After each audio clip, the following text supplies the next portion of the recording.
Olá para você que está chegando ao canal Os Anjos Sabem. Hoje a nossa reflexão da palavra está no livro de Marcos, capítulo 8, versículo do 31 até o 38. E começou a ensinar-lhes Jesus que era necessário que o Filho do Homem padecesse muito, fosse rejeitado pelos anciãos, pelos sumos sacerdotes e pelos escribas, e fosse morto, mas ressuscitasse depois de 3 dias. E falava-lhes abertamente dessas coisas. Pedro, tomando-o à parte, começou a repreendê-lo. Mas voltando-se ele, olhou para os seus discípulos e repreendeu a Pedro. Afasta-te de mim, Satanás, porque teus sentimentos não são os de Deus, mas os dos homens.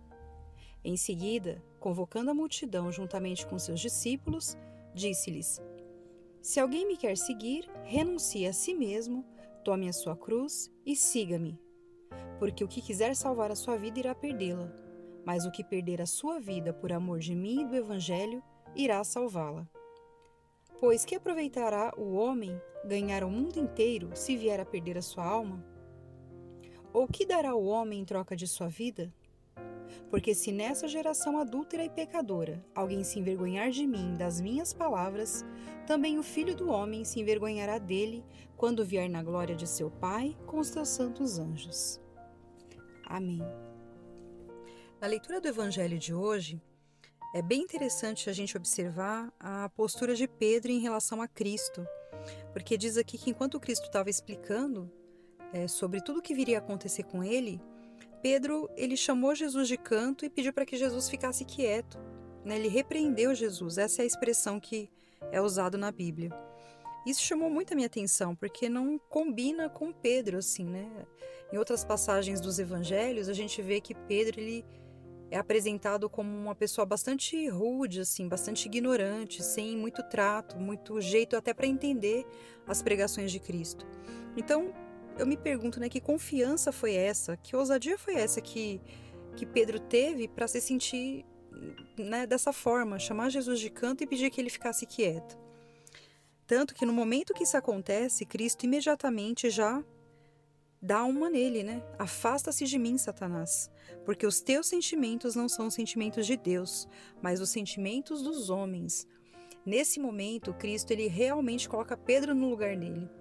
E eu faço ideia o susto que Pedro não levou quando ele foi chamado de Satanás, porque é uma pessoa que conviveu com Jesus, que viu ali tantos milagres, ele presenciou tantas coisas e ainda assim ele teve coragem de pedir para que Jesus ficasse quieto.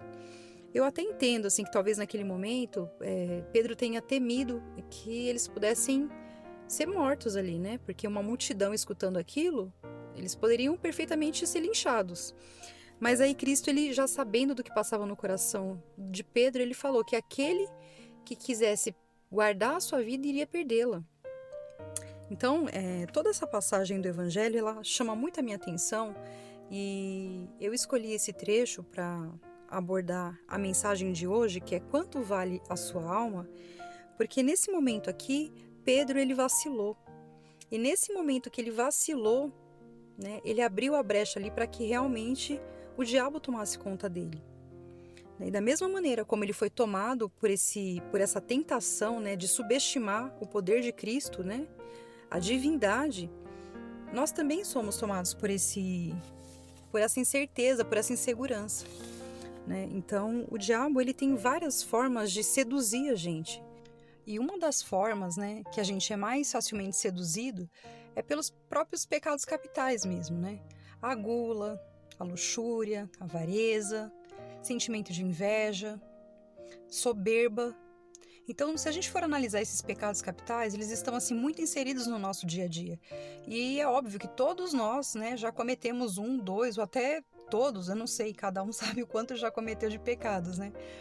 Mas o que eu quero dizer é que esse daí é o cardápio, é o prato de entrada, né? E quanto mais a gente se farta desses pratos de entrada, quanto mais a gente vai se aprofundando nesses vícios, mais a gente vai revelando a essência da nossa alma, mais a gente vai revelando as nossas fraquezas para o diabo. E é nisso que ele vai se fortalecendo.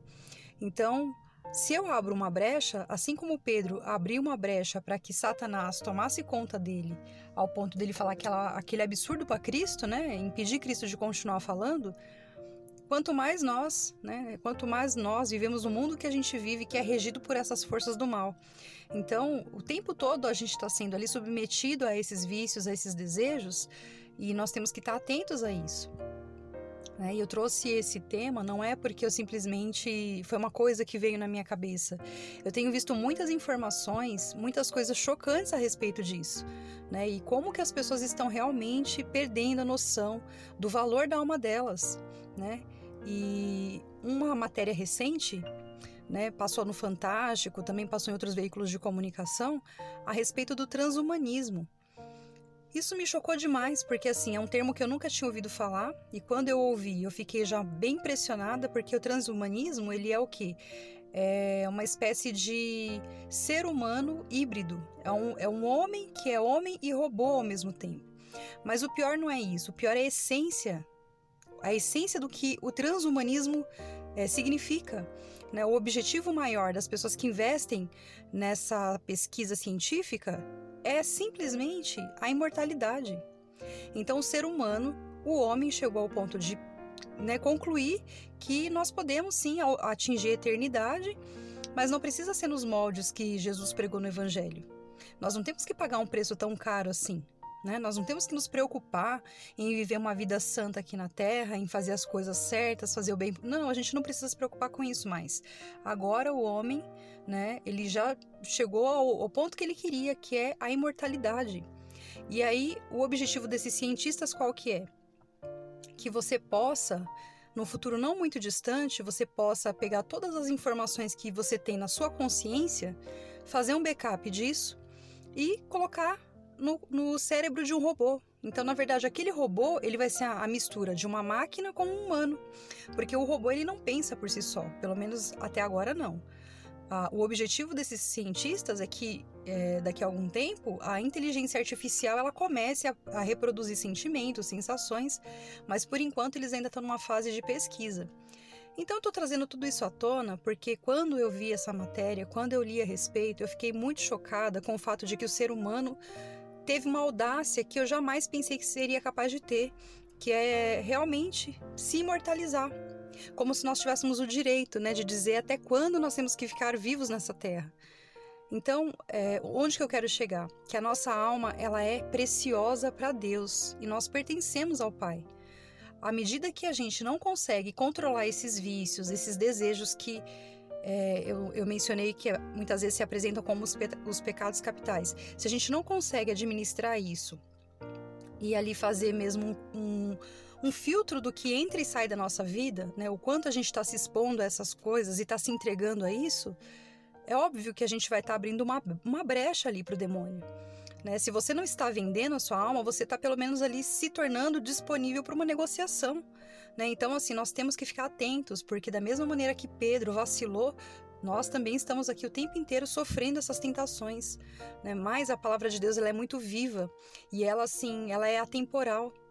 Então, ela serve para ser aplicada nos nossos tempos. Se Jesus alertou, ele foi muito claro, ele falou, olha, se você quiser salvar a sua vida, você vai perdê-la. E se você realmente perder a sua vida pelo meu nome, pelo Evangelho, você irá ganhá-la. Então aqui é o momento que a gente tem que fazer a nossa escolha, a nossa renúncia. Nós temos que optar por abrir mão desses desejos, dessas vontades que nós temos de viver intensamente todas as maravilhas, e viver uma vida de renúncia, mas isso não quer dizer que é uma vida chata, é uma vida de escolha, E essa escolha também significa o quê? Que nós estamos ali simplesmente reconhecendo que o sacrifício de Cristo não foi em vão. Aquele sacrifício de morrer na cruz e verter sangue, ele não foi em vão, Ali, ele fez o quê? Ele pagou um preço e ele resgatou as nossas almas, para que hoje a gente saiba fazer bom uso delas. Que a gente aproveite nosso tempo nessa terra, sendo realmente pessoas dignas de merecer a eternidade. Então é nesse sentido que eu gostaria muito de chamar a atenção de vocês hoje, para que a gente fique atento, para que a gente possa realmente vigiar essas nossas atitudes, essas nossas vivências, para que a gente não se entregue a esses vícios ao ponto de perder a salvação. Bom, eu espero que vocês tenham aproveitado esse período. Fiquem com Deus e até uma próxima reflexão da palavra.